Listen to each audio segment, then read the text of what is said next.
Working committee ने प्रस्ताव पारित किए हैं। सबसे पहला तो जब पहलगांव में निर्दोष निहत्थे लोगों को जिस तरह उन पर आक्रमण किया गया, मैं समझता हूँ ये आतंकवादी घटना नहीं थी, ये देश पर प्रहार था। और पहलगाम की घटना के लिए जो भी मुंह तोड़ जवाब पाकिस्तान को देना है, उसके लिए भारत पूरी तरह तैयार है।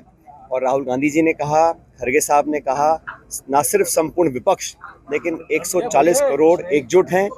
आतंकवाद का सफाया करने के लिए। और जो भी पर्याप्त और उचित जवाब देना है वो सरकार को देना चाहिए। इसमें कोई किसी प्रकार की आशंका किसी को ना हो, क्योंकि जब इस प्रकार का आक्रमण भारत के ऊपर होता है तो उसका जवाब पर्याप्त मात्रा में देना चाहिए। उसके दांत खट्टे करने के लिए जो भी कदम उठाना है, हमने पहले भी कहा, भारत सरकार को तमाम अपने साधन एकत्रित करें, जो इंटेलिजेंस की सूचनाएं हैं, जो संसाधन हैं, और एक ऐसा जवाब मिलना चाहिए ताकि दोबारा ये आतंकवाद के माध्यम से भारत पर इस प्रकार को हम लोगों को अस्थिर करने के लिए, हमारे बीच दरार पैदा करने की जो नाकाम कोशिश कर रहा है पाकिस्तान, उसको हमेशा हमेशा के लिए समाप्त करना चाहिए। दूसरा, हम लोगों ने जो अभी हाल में सरकार ने अचानक जो जाति जनगणना की स्वीकृति करी है, हम सब जानते हैं सालों से कांग्रेस पार्टी और राहुल गांधी इस बात को करते आए, और हमने अपने कार्य समिति के रेजोल्यूशन में कहा है, जो हमने प्रस्ताव पारित किया है, कि ये जो जाति जनगणना है ये मात्र लोगों की जाति पूछने का सवाल नहीं होना चाहिए। आप एक कॉलम जोड़ दें और जातियों के संख्या बल इकट्ठा करें, वो हमारा उद्देश्य नहीं है। हमारा उद्देश्य है कि पूरे देश में लोग जिस स्थिति में रह रहे हैं, उनकी शैक्षिक, उनकी आर्थिक, उनकी राजनीतिक क्या परिस्थितियां हैं, सरकार का कितना लाभ उनको मिल पा रहा है, नहीं मिल पा रहा है, उनकी भागीदारी क्या है, उनके परिवार, वो लोग किस हालात में जीवन व्यतीत कर रहे हैं, उसका पूरा विश्लेषण और जो सवाल पूछे जाए, जो डाटा इकट्ठा किया जाए, वो पारदर्शी हो और समयबद्ध तरीके से काम किया जाना चाहिए। प्रधानमंत्री जी ने कहा था, सरकार ने ऐलान किया महिला आरक्षण का,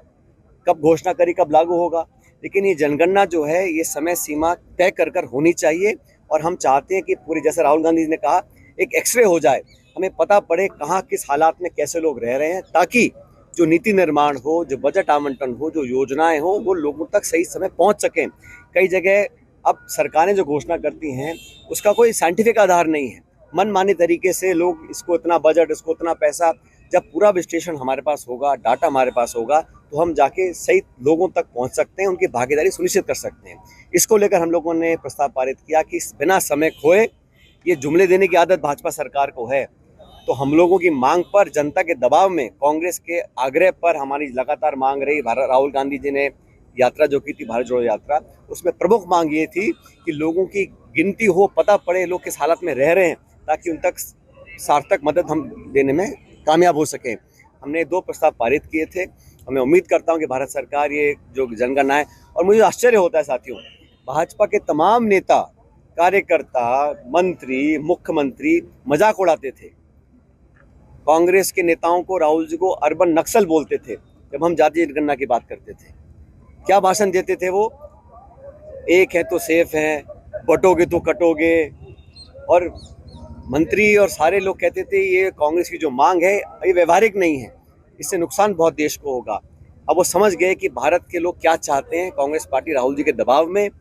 केंद्र की सरकार को इस जाति जनगणना को स्वीकृति उन्होंने दी है। हम चाहते हैं जल्दी इसका काम शुरू हो। सर, आरएलपी सुप्रीमो जो है, उन्होंने जो है राजस्थान 21 में गड़बड़ी का आरोप लगाया। देखिए, सबसे पहले तो जो भर्तियों में गड़बड़ी हुई है, इसके तमाम सबूत सामने आए हैं।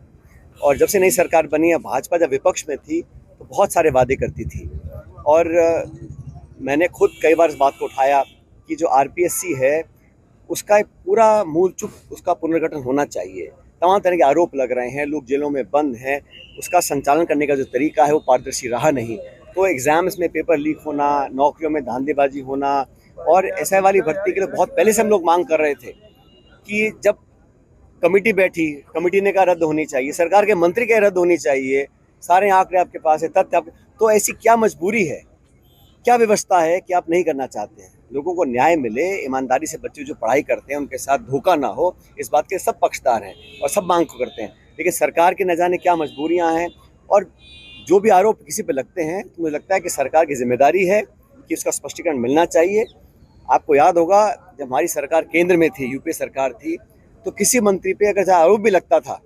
तो सोनिया गांधी जी एक नैतिकता के आधार पर लोगों को इस्तीफा लेती थी, चाहे वो बंसल जी हों, चाहे शशि थरूर जी हों या बाकी लोग हों। और अब कोर्ट के निर्णय जो सामने आ रहे हैं, कॉमनवेल्थ गेम्स पर आरोप लगाया था, CWC घोटाला कहा गया था, कथित घोटाला, कोर्ट ने कहा कि ये मामला चलान करने लायक ही नहीं है, सिरे से खारिज कर दिया। लेकिन बावजूद उसके कांग्रेस के नेतृत्व की नैतिकता थी कि अपने मंत्रियों को पाक साफ दिखना भी चाहिए, और वो दिखता था तो पहले इस्तीफा लेते थे, फिर जांच कराते थे। ये जो सरकार है, आरोप लग रहे हैं और कोई सफाई देने को तैयार नहीं है, तो जनता भी सब देख रही है कि क्या कार्यशैली है। और मुझे दुर्भाग्य से कहना पड़ रहा है, प्रदेश में जो सरकार चल रही है, ये सिर्फ नौकरशाह इसको चला रहे हैं, और जो सरकार के भी मंत्री और विधायक हैं वो भी रोते फिर रहे हैं, उनकी कोई सुन नहीं रहा। तो कौन चला रहा है, कौन नेतृत्व कर रहा है, कैसे इसका संचालन हो रहा है, इतने सत्ता के केंद्र बन चुके हैं, आपस में इतना खिंचाव चल रहा है, समझ में नहीं आ रहा है। और मैं तो समझता हूँ कि 1.25 साल कम नहीं होता, जो शुरू का साल होता है बहुत महत्वपूर्ण होता है, उसमें जनता को दिशा मिलती है सरकार की। तो यहाँ तो जिन्होंने वादे किए थे, चाहे वो नौकरी हो, भर्ती हो, पेपर लीक हो, RPSC हो, करप्शन हो, निर्माण हो, विकास हो, उन सब वादों पर भाजपा कहाँ खरी उतर पा रही है, जनता सब देख रही है।